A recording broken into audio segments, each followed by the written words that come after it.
All right. Hi, everyone. Welcome to our next session, What's New with IBM I and IBM FlashSystem Storage with Steven McIver. If you guys have any questions throughout the session, you can use the Q&A panel on the right-hand side of your screen. We will get through as many questions as we can during this session. Otherwise, we will record them all and we will get to them in our live Q&A at the end of the day tomorrow. Otherwise, for any other comments, you can use the chat function that's next to the Q&A. That's visible to all participants. And with that, I will hand it off to Steven. All right, hello everyone. Let me get my timer pulled up right here just so I have it and reference it. Good to see you today. Well, welcome, and I'm here on a very sunny day here in Nixon, Missouri, where I live at and work. And I'm just very excited to talk to you about IBM I and IBM Flash systems, as there's been so much going on in that arena and so much value that's being added. So let's go ahead and jump on in. So the 7 key points that I want to make today while we're talking. We're going to start by just doing a quick introduction to flash systems and what they are if you're not familiar with these external storage systems that IBM offers. 2 of the great things that have been added recently, point 2 and 3 here, is policy-based replication and policy-based snapshots. And number 4, we're going to talk about enhanced security, a couple of features that are making the product even more secure than before. When it comes to IBM I increasing disk space, there have been changes in that arena with flash systems to make it easier to increase your storage on the system. And then I often am working with the PowerHA Toolkit, and that integrates with the flash system and DS8000 storage systems. So we're going to talk about changes that have been happening with that toolkit when it comes to full system flash copy and full system replication. And then I like to add key point number 7 of stuff that's just on the horizon that interests me, that looking forward to see how that all plays out in the near future. All right, kick it off.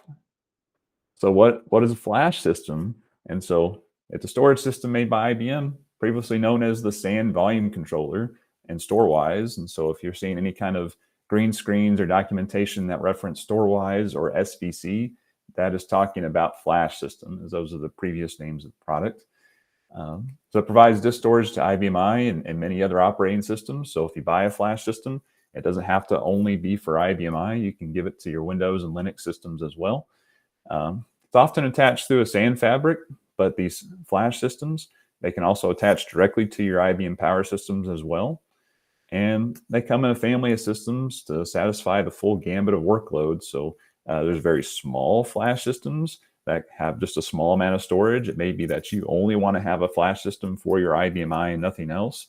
And it could be that your IBM I is very big and you need the largest of flash systems to handle the highest of workloads and also to be able to provide a lot of storage. So there is a flash system that fits all your needs.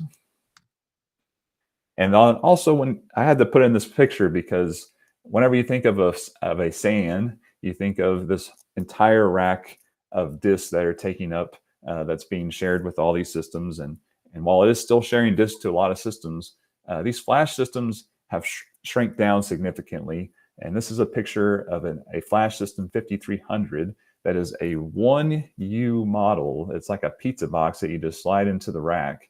And it's amazing how much storage this little system can provide, and also get a lot of performance as well.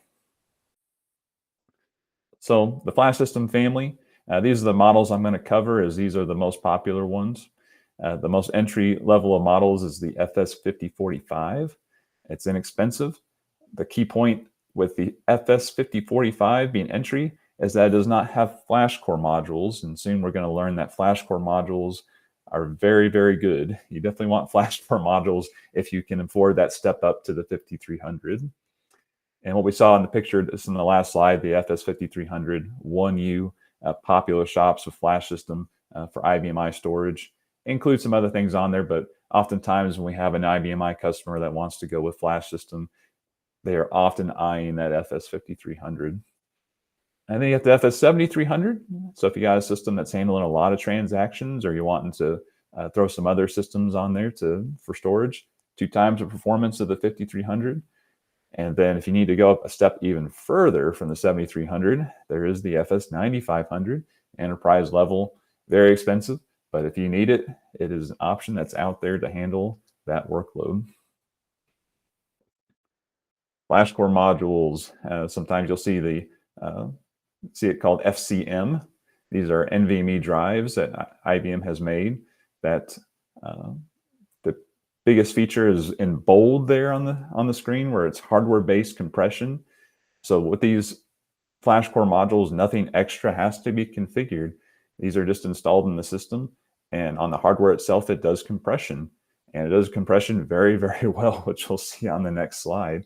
But they're high performance, come in lots of different sizes, and these flash core modules are available on the FS5300 and higher. So here's just a little table of flash core modules and how much effective terabytes you get out of the compression that it does. We have the column for terabytes usable, which is the raw physical space. If you're looking at the sales manual and how big these are, you're going to see that column there. It starts at 4.8. But then over on the right, with the compression that it does on the hardware, that you don't have to do anything extra to do, that 4.8 terabytes turns into 21.99 terabytes. So that's a significant compression that's done on the flash core module.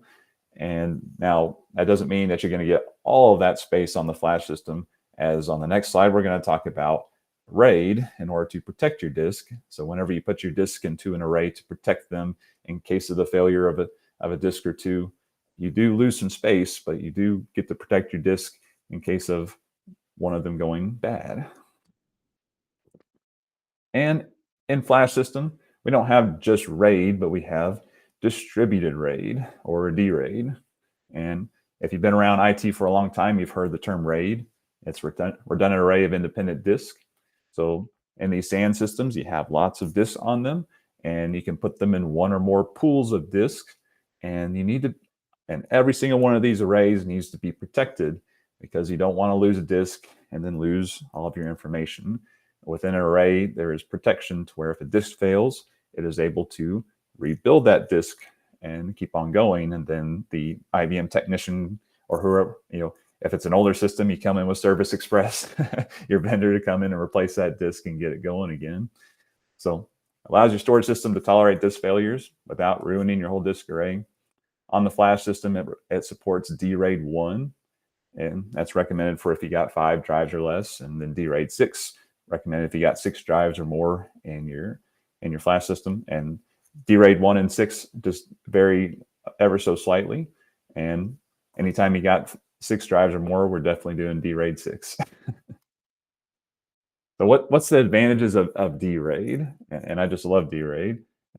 You can add more disks with ease. So one of the problems with RAID in its past is that if you wanted to add more disk to a system, you had to make another array.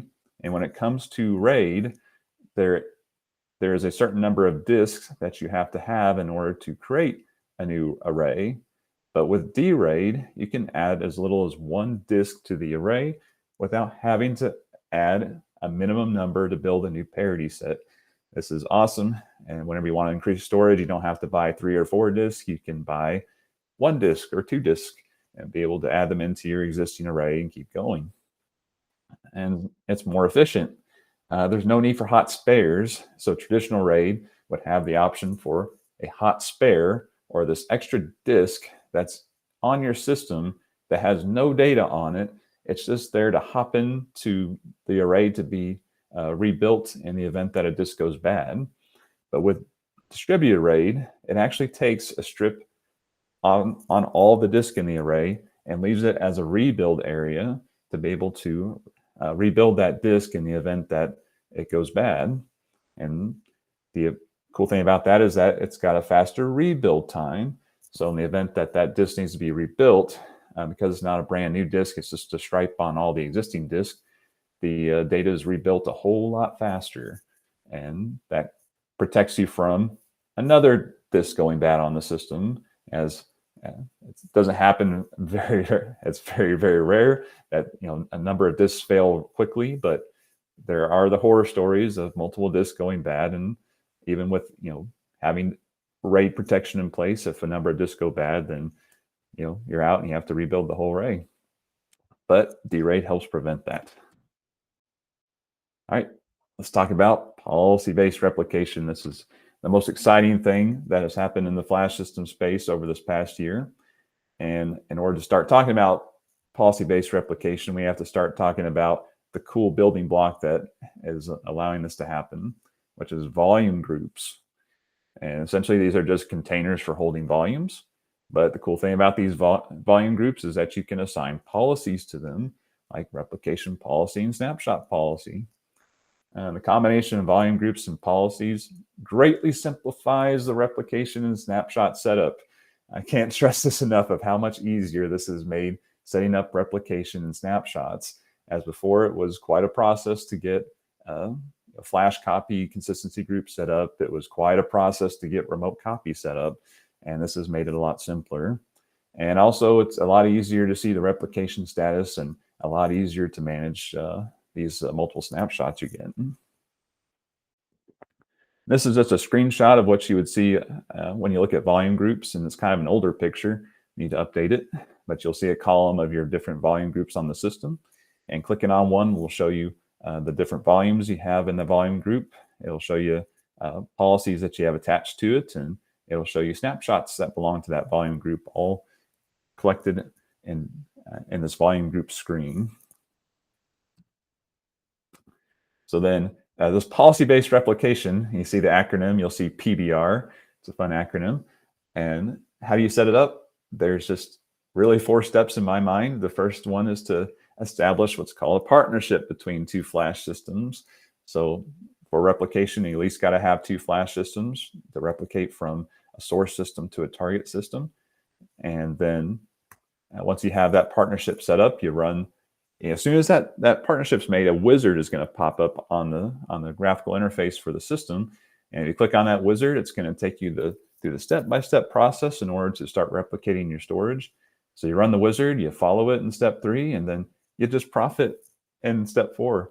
The first time I ran through this wizard was just absolutely mind-blowing. I was like, wow, they have way simplified this process, and it's amazing.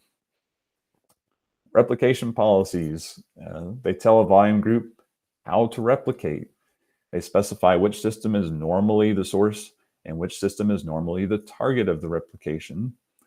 And about the only other thing you specify in this replication policy is your RPO, or your recovery point objective. We have a slide later that we're going to talk a little bit more about the recovery point objective, but it's really just the last time your data was backed up is how it's explained simply. So an RPO 5 minutes, if you set it this value to 5 minutes, that's indicating alert me if it's taking more than 5 minutes for my source data to replicate to my target data. So that's about all it does. It's just alerting you if it's gone beyond that RPO alert that you have set for it. So whenever you go to create a replication policy, this is an example of the screen right here. And it really is just that simple. You're choosing system 1 and system 2, and you're setting an alert for that RPO. Doesn't get much easier than that.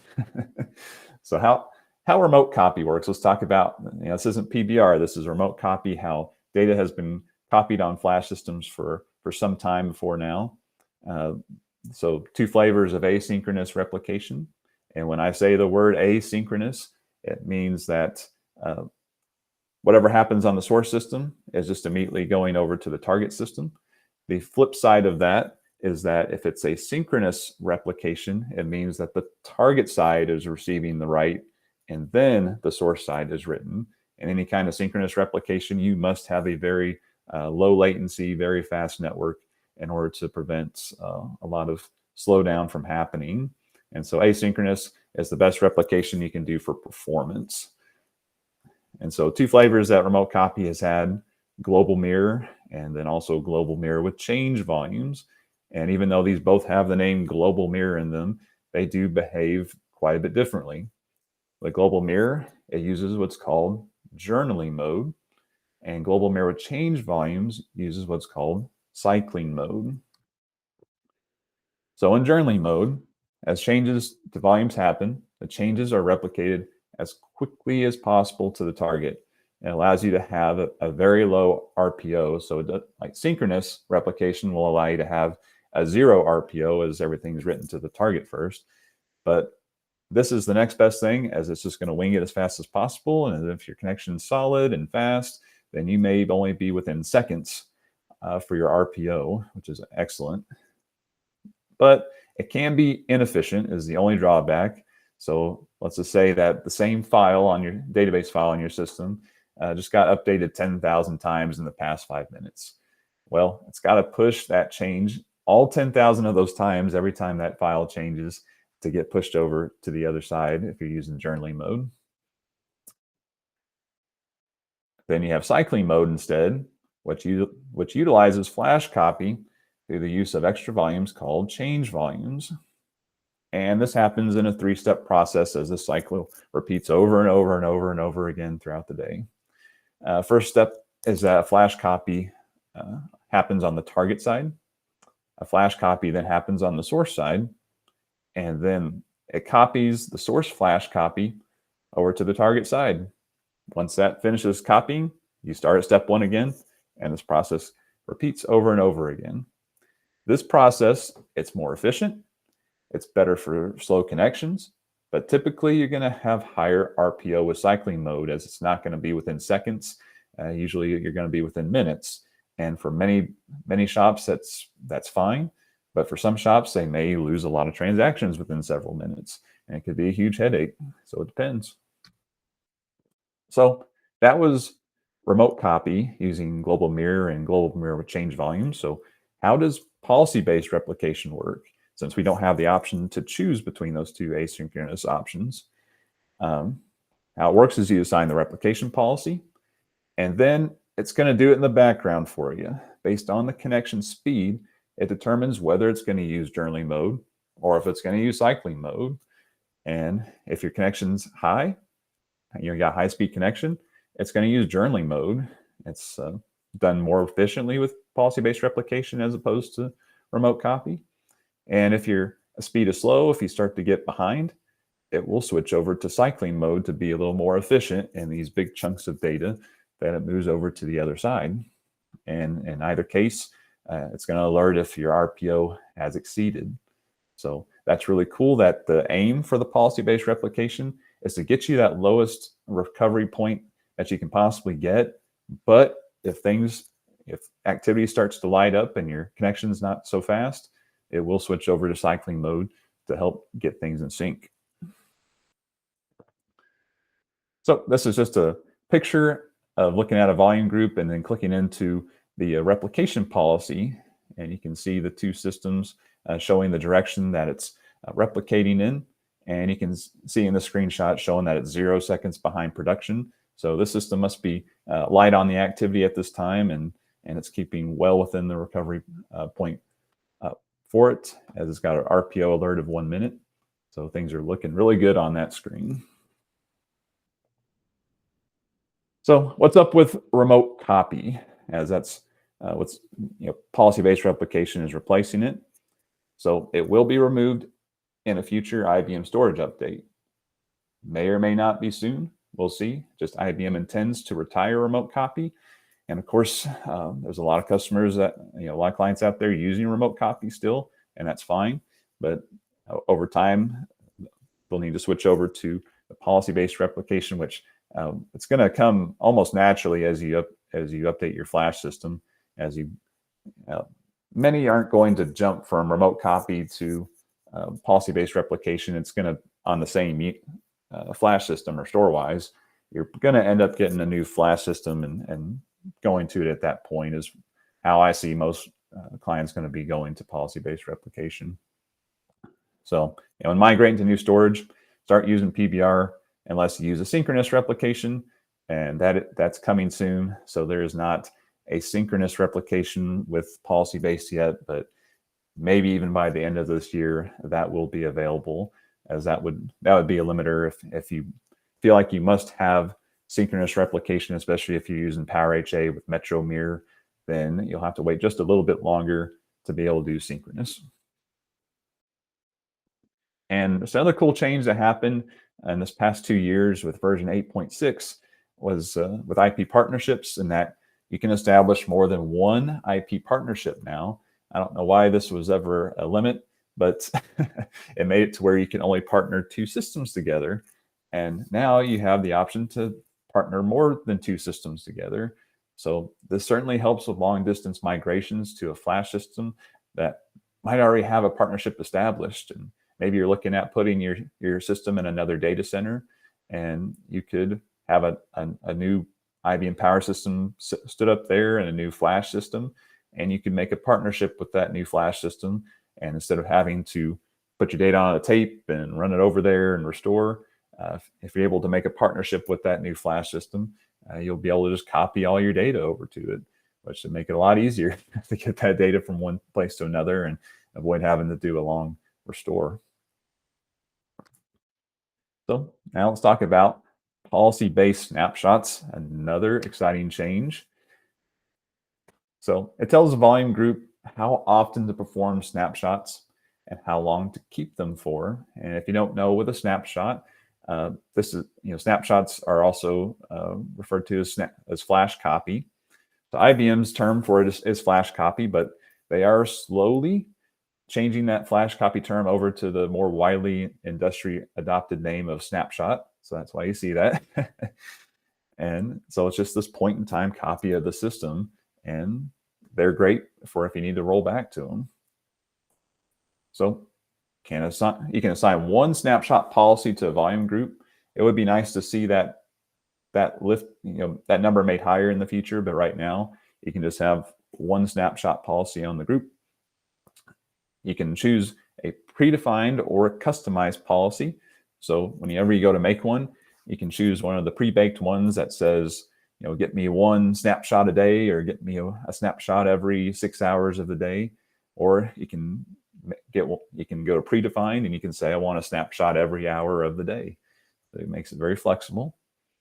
Scheduling snapshots used to require copy service manager, but that is no more. Whenever you make your snapshot policy, you get to tell it how often you want that snapshot to be made.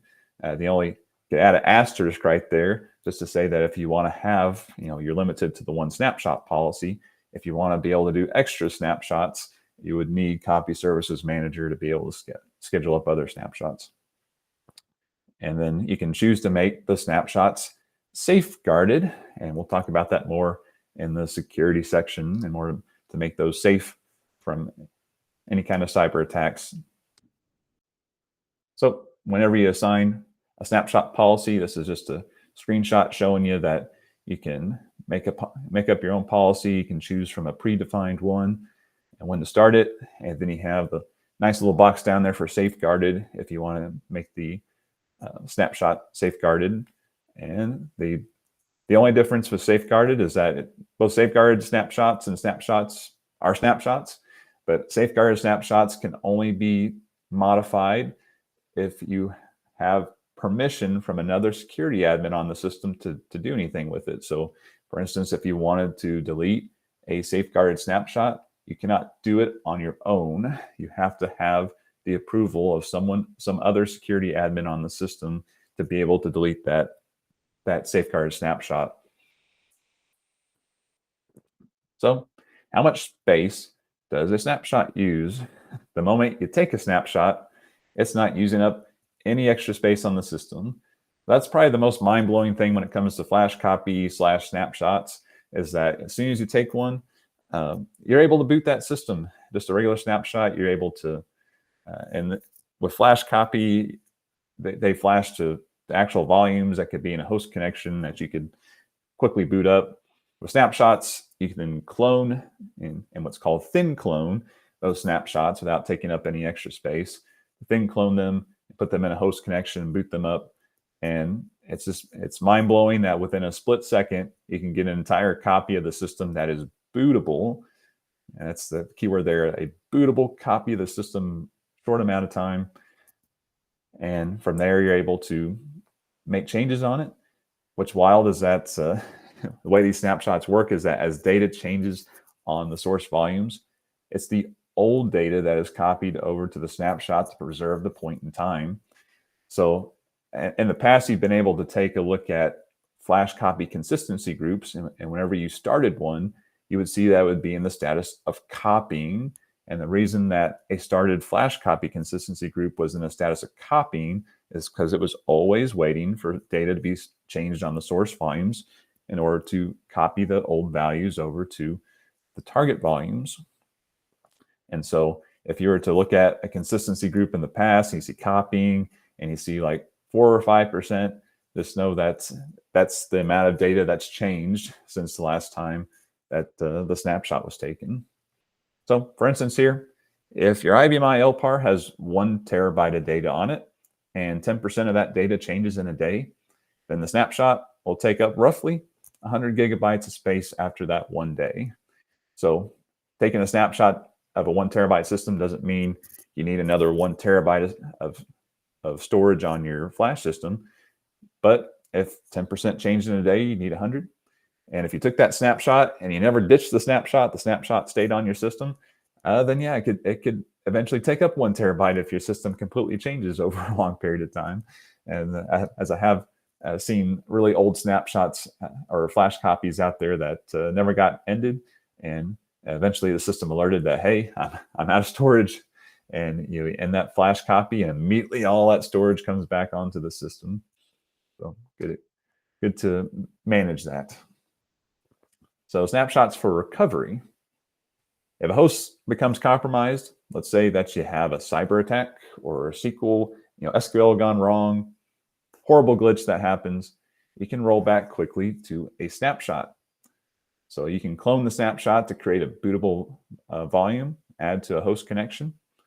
Or there's even the option now that you can click on the snapshot and take the restore option, and the restore option will restore that snapshot back to the source volumes. So here's our little graphic for RPO and RTO.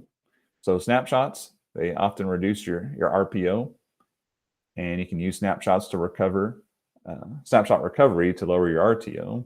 So if you're taking a snapshot every hour of the day, then the longest your recovery point objective would be an hour.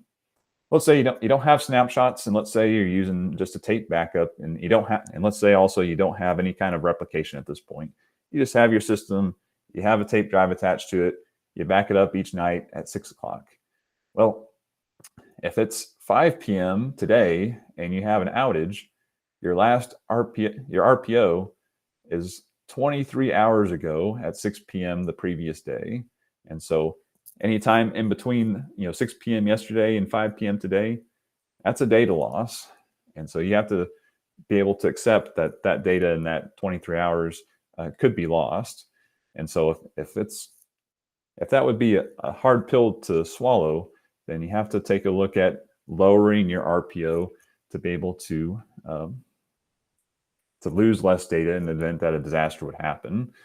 And so if you have snapshots rolling on your system, if they're rolling every 1, 2, 3, 4 hours, then your RPO is going to be significantly lower and less transactions being lost. And then you also have to think of the recovery time objective. And so once that data is on something like tape, then it could also take quite a while to get that data off the tape and restored to the system. Whereas with snapshots, it's very quick to be able to make a copy of the snapshot or use it to restore directly back to the source volumes and be able to get the system up and running again. So snapshots for the testing cases. So you can clone the snapshot to create bootable volumes, like we've said, add to a host connection. So let's say you make a new LPAR on your system that's strictly for testing, and you can then take a snapshot of production and then clone those production volumes over to the host connection connected to your test LPAR, and then gently boot it up into restricted state and change IP on there and allow users to connect in over there and do some testing. So good for testing applications. Maybe you got to do an update to an application, or maybe you got to do an OS upgrade to IBM. It's a great way to have a test environment to do that in and make sure things are good for your actual upgrades. So when the test is over, you just simply shut down the test LPAR, and then you tell the snapshot to end. One of the nice things with that is that whenever you are cleaning up a snapshot, you can tell it to clean up the dependent volumes as well. And that cleans up everything. And then snapshots for backups. This is one of my favorites. So if getting a backup of your system is very difficult, what many clients are doing nowadays is they are taking a snapshot and then backing up the snapshot instead, so that the production system doesn't have to deal with a save all active. And sometimes, because sometimes the save all active, even while active, it can put locks on objects and cause disruption. And then often you can't back up everything because there's locks on the objects and the save just can't get them. But that doesn't occur whenever the snapshot's on a target system, as there are no locks on the target system where it's getting backed up at. So clone the snapshot to create bootable volumes to add to host connection, boot the copied volumes to another IBM LPAR to do a backup. And when the backup is done, shut down the LPAR, tell the snapshot to end, and clean up all the cloned volumes. So it makes it real easy, to get the environment set up to do it is a bit complicated, but once you have your environment set up to be able to snapshot and boot up on the target partition and backup, it's just a great way to be able to do backups and have a lot less downtime on the system. All right, let's talk about a little bit about the enhanced security on the flash systems. So the last 5 years, there used to be a lot of VPN connections I'd make that just required a username and password. And as of now, almost every single one of those clients we work with are using multi-factor authentication now. There's just been too many cyber attacks where somehow they get a hold of the name and password, or maybe they're too simple and they're able to jump into customers' networks and they're able to do damage. And so almost everyone is adopting multi-factor authentication at this point. And IBM has also stepped in to add multi-factor authentication to IBM Flash systems. And so whenever you enable that, then you're able to use the Duo Security app or the IBM Security Verify app to be able to push a challenge to that app to say, yes, this is me, allow me to sign in. And so that way, if you do lose your name and password to a bad actor, then they may try to sign in, but they won't have the push they need to be able to authenticate into the system. Two-person integrity, TPI. For a very important data-sensitive task on the system, the task must be approved by another user of the system with the security admin authority. And so this gives a sanity check before doing destructive things on the system.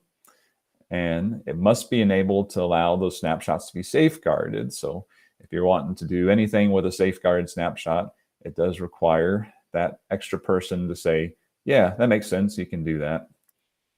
So yeah, safeguard snapshot only deleted with the approval of the security admin. So great thing to turn on as you hear the term immutable copies. And so safeguarded is referred to as a immutable copy.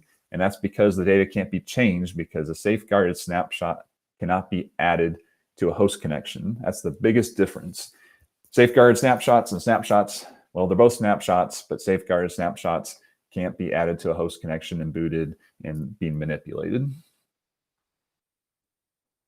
So two-person integrity, just a screenshot of what it looks like. It's not very exciting. It's just a slider. So you got to turn it on and enable it. Encryption at rest. One of the biggest draws to Flash system is the ability to encrypt the data at rest. And it's just one of the few features left on the system that requires a license. So I've been talking about policy-based replication and policy-based snapshots. Neither of those require a license. Every one of the Flash systems that you buy already come with those capabilities. In the past, both remote copy and flash copy were licensed. That is not the case anymore. Any of these Flash system models have the capability to use those policies. And so encryption at rest, you have the option to write the encryption key to a USB token, or you can store it on a GKLM server. The newest code allows you to store the key internally on the system. And that option is only recommended if you're in a facility with very strong physical security. As you can see, if you have an FS5300 that is roughly the size of a long kind of a longer pizza box, then someone could slide that whole thing out of the rack, and if the encryption key is on the unit itself, well, then they can decrypt the data. But for instance, if you're using a USB token, then if you put that token in and encrypt the data, then you can take the USB token out and stash it somewhere safe. And that way, if the whole unit was to be taken out of the rack, then they would not be able to decrypt it because they don't have the USB token installed. On top of that, a very great new feature is the encryption recovery key. So another way to be able to decrypt your storage in the event the USB keys are lost, or the GKLM server cannot be reached, or let's just say this flash system's in a data center that's hours and hours away from you, and there was some kind of power outage and everything had to be turned back on. Then another way to decrypt the storage is to use a recovery key. And so whenever you set up encryption, you can simply generate the passphrase and then store it in your favorite password vault and pull it out of there, pop it in, and you're good to go. So increasing disk space in IBM I. Two ways that you can increase disk space. And one is to create and add more volumes. And so this is easier and non-disruptive to IBM I. In IBM I 7.4 and beyond, they support up to 127 volumes in one single host connection. That is a whole lot of volumes. The flip side to that is if you have a large number of volumes, it can be cumbersome.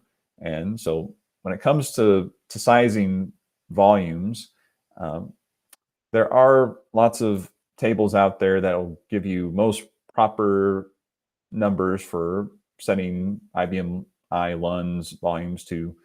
But if you have terabytes and terabytes of storage out there, we're not seeing any kind of big performance hits if you want to make volumes that are 1 terabyte in size. Over time, you probably should make your volumes a little bit bigger, as on some systems, we're still seeing volumes that are very small, like 70 and 80 gigabytes in size. And over time, they need to get a little bit bigger. As if you got a system that's not cranking a lot of I/O, you don't really need to have 100 volumes. At some point, they need to be increased and made a little bit bigger. Another option that's been added back in, I believe, is in 7.4 and got PTF back into 7.3. was extending volumes. And so the opposite of that is shrinking a volume. You cannot shrink a volume in IBM I, only extend it, make it longer. This one is disruptive. In order to tell the volume to extend is not disruptive, but in order for IBM I to see the extended volume, it is disruptive. You have to IPL the system, and once the IPL is done, it sees the extra space. And it's the clear choice to me to use if you're not using snapshot or replication policy. A little asterisk on there is that it is a challenge right now to extend volumes if you're using policies attached to a volume group. But IBM is working to make this easier. And it's difficult to use with policies. So create and add more volumes. And create the volumes, add them directly into the desired host connection. The Flash system has such a great wizard now for creating volumes. It's so nice that you can add. It's almost hard to explain without showing, but it's nice that you can create a whole range of volumes, and then you can choose the host connection to add them into and choose the volume group you want them to be in. So within this quick little wizard, you're able to add volumes to the system.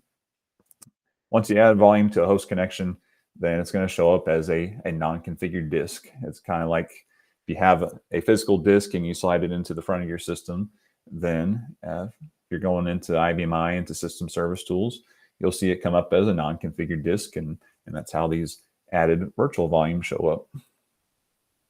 So volumes are already protected on the SAN. So there's no need for parity protection on the IBM I. So we talked about distributed RAID on the Flash system and how it protects the disk on the SAN. So whenever those disks are presented, they're going to be unprotected disks to IBM I just because IBM I is not protecting them, but they are protected and encrypted on the back end. So then you just take the unconfigured disk and you add and balance it into the desired storage pool.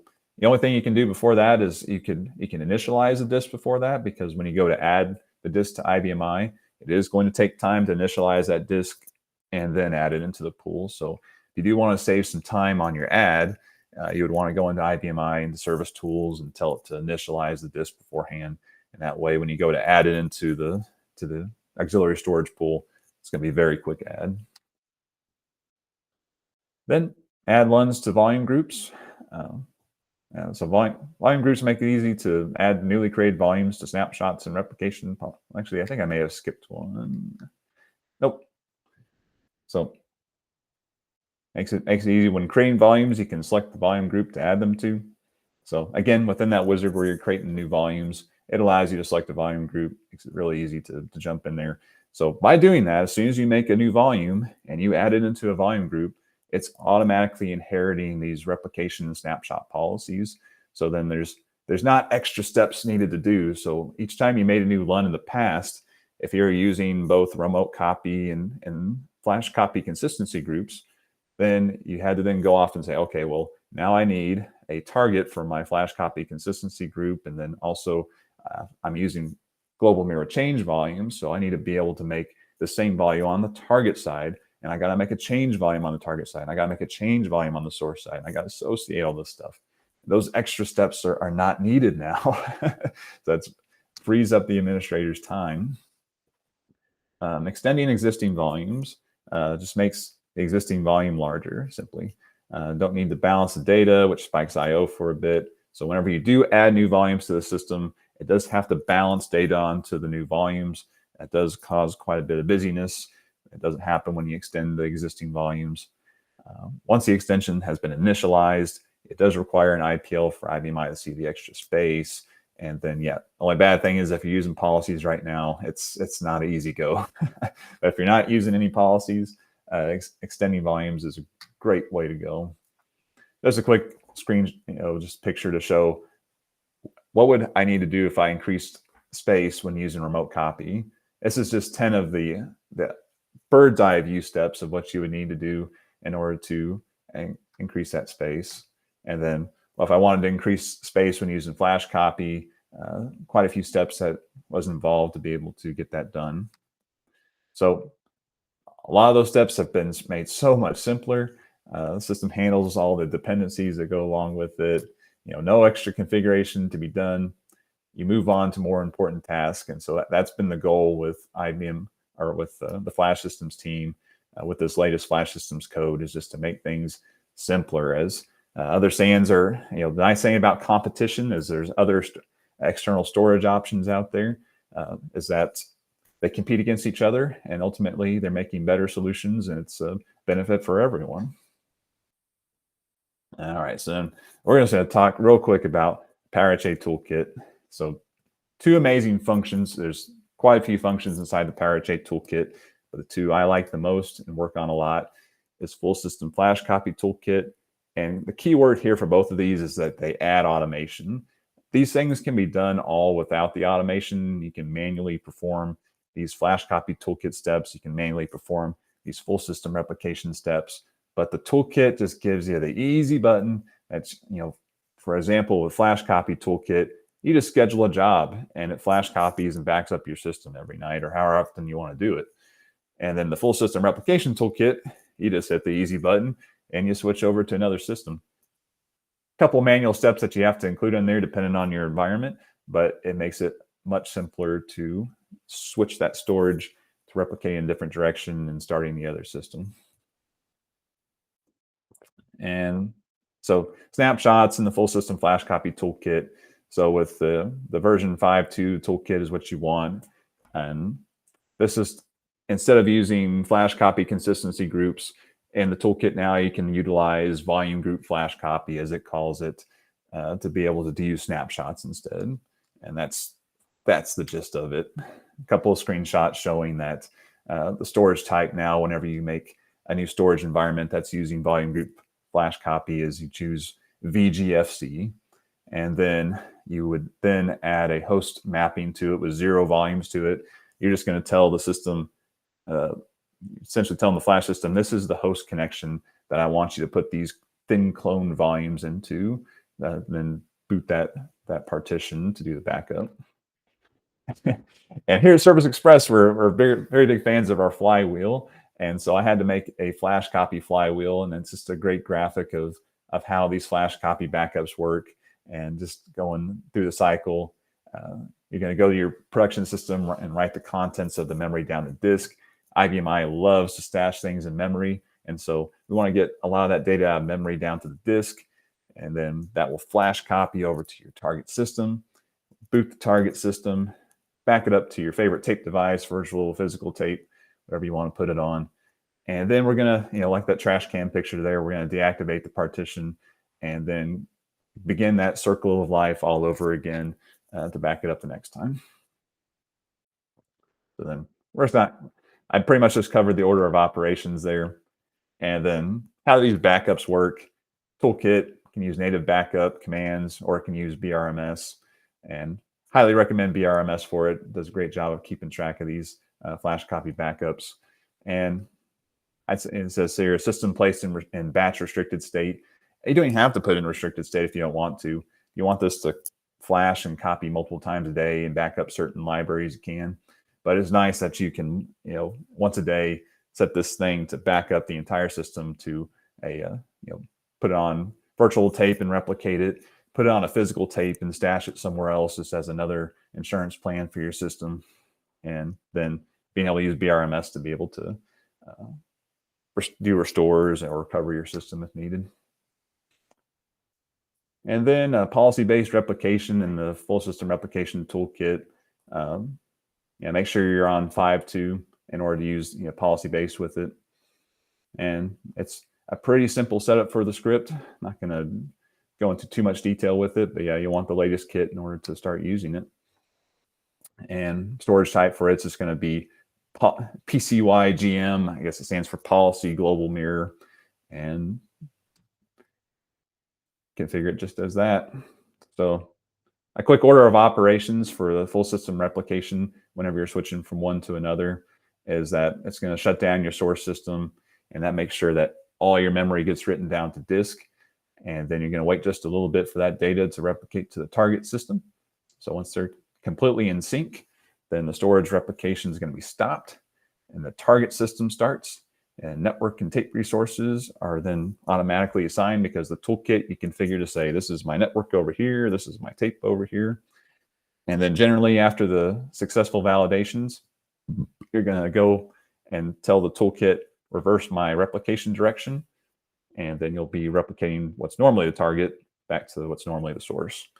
And you follow all the same steps again and switch back to the other site once you're ready. And then there's the option to detach in order to do testing. So you can just say, I'm going to stop replicating. I want my target side to boot up. And kind of like being able to do this through flash copy, you can also do this with your target side, as it is also another copy of your system. And when you're all done, you can say reattach, begin replicating again, and the two systems will get back in sync. And on the horizon, policy-based high availability. It's not available for IBM host yet, but it is being worked on and probably available by the end of this year. And so with this, they've created a new feature in Flash System called storage partitions that allow you to link Flash systems together, and which you can do through partnerships, but storage partitions are a little bit different because it allows you to link volume groups and volumes and hosts together. Allows you to keep running without downtime, even if Flash systems are become unavailable. So this is high availability for the Flash system storage itself. So at this point, if you're worried that a whole Flash system SAN might go down, then you can have another Flash system that's sitting right there in order to pick up and immediately start running with no hiccup. It just goes off and takes off if one of the Flash systems goes down. So a really cool setup for this would be, if you want to make sure you got great uptime, is you can make a three-site partnership to allow you to do HA to one site, which you can have two Flash systems next to each other, or maybe cross campus close to each other for HA. And then you may have another site that's very far away, hours away, to be able to do disaster recovery if necessary. And just a quick little picture of high availability as one system is active and the other one's on standby, and they're just constantly checking each other to see if the other one's alive. And just a quick graphic of what that looks like, showing the high availability status, showing the arrow pointing to both systems, showing that they're both highly available and in sync with each other. And then just a quick mention of virtual serial number. Nice that we have the option now to be able to take the serial number take a virtual serial number and be able to apply that to different physical IBM Power Iron.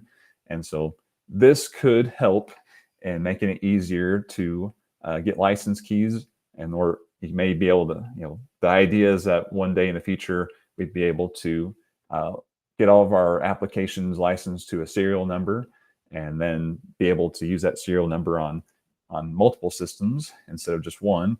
And then so when you make a role swap with replication, then you're able to get over to the other system without having to put in license keys, which can be a big pain.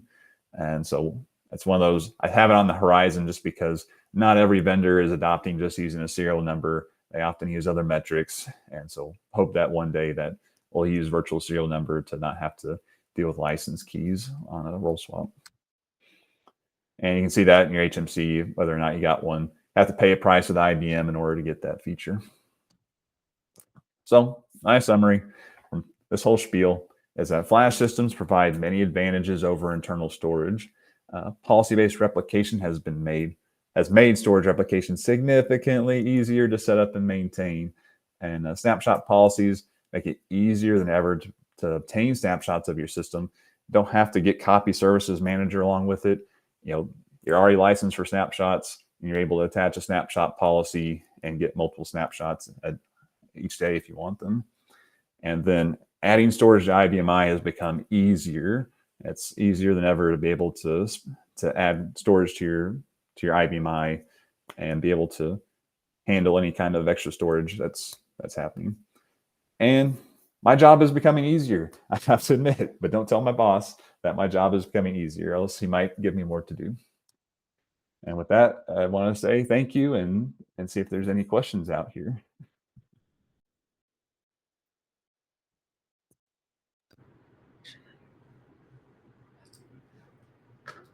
There's quite a few out here. All right, we do have quite a few questions. Can you see them, Stephen, or you want me to run them through? I see them over here. Okay. And so I can see, Flash Systems and IBM Storage Insights and IBM Storage Insights Pro. Does Pro give you anything that you really use to manage your Flash system better? From what I've seen, Pro just allows you to keep more data, and that's about it. So if you want to keep performance data for a longer period of time, you need to see it over a longer period, then that can certainly help. And so it may be worth the price for that. What code level requires PBR to be used in place of global mirror? And so you need to be on at least 8.7. And so you want to get on the latest service pack for 8.7, I'd recommend for using policy-based replication. So I'd want to aim for. And DRAID 6 mean double distributed parity and will impact performance the same way as RAID 5. Whenever you put things into a DRAID, it will affect performance just a little bit, but it far out, the protection that it offers far outweighs that. So anytime you have the option to do distributed RAID 6 on the flash system, definitely recommend it. It says, hi, Stephen, are you referring to FSFC when you say snapshot? So yeah, when I say FSFC, it's full system flash copy. And so that's when you take not a flash copy of just a single storage pool. In the instance that maybe you have sysspace and you have an independent ASP, FSFC is when you flash copy all of the system, whether it be all the storage pools, or maybe you just have the sysspace pool, you're doing an entire flash of the system when using FSFC. And a snapshot is just flash copy. It can be a whole lot of different things. It says, we are on FS5100 and cannot move beyond Storewise 850. Does Safeguard require new version of Storewise? And so there was an earlier version of Safeguard copy they referred to as 1.0, and that required copy services manager. But the Safeguard copy 2.0, as they refer to it, I'd say you want to get to 8.7 for it. I think maybe it was available at 8.6, but I can't remember. But I think you have to be beyond 8.5 for that safeguarded copy 2.0. It says, so CSM is no longer required to manage snapshots. That functionality part of the storage code now. And so the asterisk there is that if you want multiple different snapshots, you need different cadences of snapshots on a particular volume group, do need CSM, but you don't need CSM if you just want to have this one cadence. Let's just say you want to have like 4 snapshots every 6 hours and keep them for 7 days. If you're happy with that, you just need that one policy that you attach on the flash system, and then you don't need copy services manager. And then is this available on 5045 now? Yep. Yeah, 5045 has everything I just talked about, except for flash core modules. You have to go a step higher to get flash core modules. So is our snapshot able to be used for a volume group? That is part of, yes, you can use snapshot policy and replication policy in the same volume group. And then does TPI need 2 people to disable that setting? That's a good question. I have not attempted to disable TPI, and so that would be a fun one to test out. Is updating the firmware on the 9500 disruptive to an IBM iHost? No, on any of the flash systems we just mentioned, all the models, doing a code update is non-disruptive. And so each time you do a code update, you have to run the test utility, and just making sure that your test utility passes with flying colors before you do your firmware update. And then, so how about DB2 mirrors using feature of external storage also? And so DB2 mirror, I can't speak on everything specific for DB2 mirror, and I can't remember if DB2 mirror can, I can't remember if you can do internal storage or not with DB2 mirror. So I'm gonna skip on that one, but external storage and having fast storage can certainly make it better. Quick question. Flash systems are considered block level, right? Is that consistent across the whole family? Yep, that's consistent. All right, and then lots of thank yous there.